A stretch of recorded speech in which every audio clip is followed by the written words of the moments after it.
हमारे जीवन में प्रारंभ होता है हमारे विचार से। अपने विचार शुद्ध रखें, क्योंकि इन विचारों से बनते हैं आपके शब्द। आपके शब्द शुद्ध रखें, क्योंकि इन शब्दों से आपके कार्य संपादित होते हैं। आपके कार्य शुद्ध रखें, क्योंकि ये कार्य बनाते हैं आपका स्वभाव। स्वभाव से बनती हैं आपकी आदतें, और आदतों से बनता है आपका चरित्र। और ये चरित्र संसार के समक्ष आदर्श के रूप में आता है। तो विचार से आदर्श तक की यात्रा शुभ तभी होगी जब आपके विचार शुभ होंगे। बालपन में चलना सीखा तो इस धरा पर झुककर, गिरकर, बड़ों का आशीष लिया तो झुककर। किसान को फसल काटने के लिए झुकना पड़ता, कुएं से पानी निकालने के लिए पात्र को झुकना पड़ता, भगवान से आशीर्वाद प्राप्त करने के लिए उनके समक्ष झुकना पड़ता है। आंधियों में वृक्ष सुरक्षित कैसे रहते? झुककर। सम्मान कैसे पाया जाता है? झुककर। संसार में ज्ञानी कौन है? वो जो वेदों का अर्थ समझता है, या वो जिसने जन्म और मृत्यु का रहस्य ज्ञात कर लिया, या वो जो 64 कलाओं में निपुण?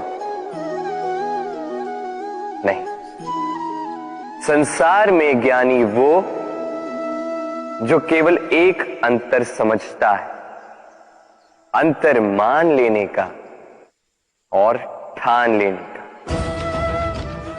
शब्द बड़े ही सरल हैं, किंतु यदि ध्यान से सोचोगे तो इसका अर्थ बड़ा ही महत्वपूर्ण है। जब जीवन में आनंद आए, खुशहाली आए, तभी सीमा पार न करें। जब जीवन में पीड़ा आए, दुख आए, नाश के कगार पे न जाए।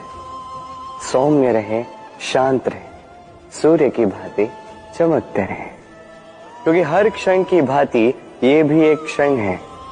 चाहे इसमें आपको आनंद मिले, चाहे इसमें दुख मिले, ये क्षण भी चला जाएगा। ये शब्द अत्यंत शक्तिशाली होते हैं।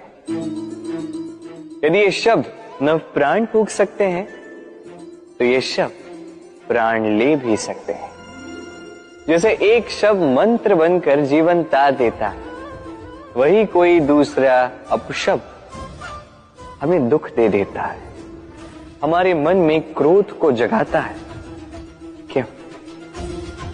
ये हमारे वचन अमूल्य है, ये हमारे शब्द ये ब्रह्म है। तो सोच समझकर, मन के तुला में अच्छे से तोल कर इन शब्दों को मुख से निकालिएगा, क्योंकि इन्हीं शब्दों से आरंभ है और इन्हीं शब्दों पे अंत।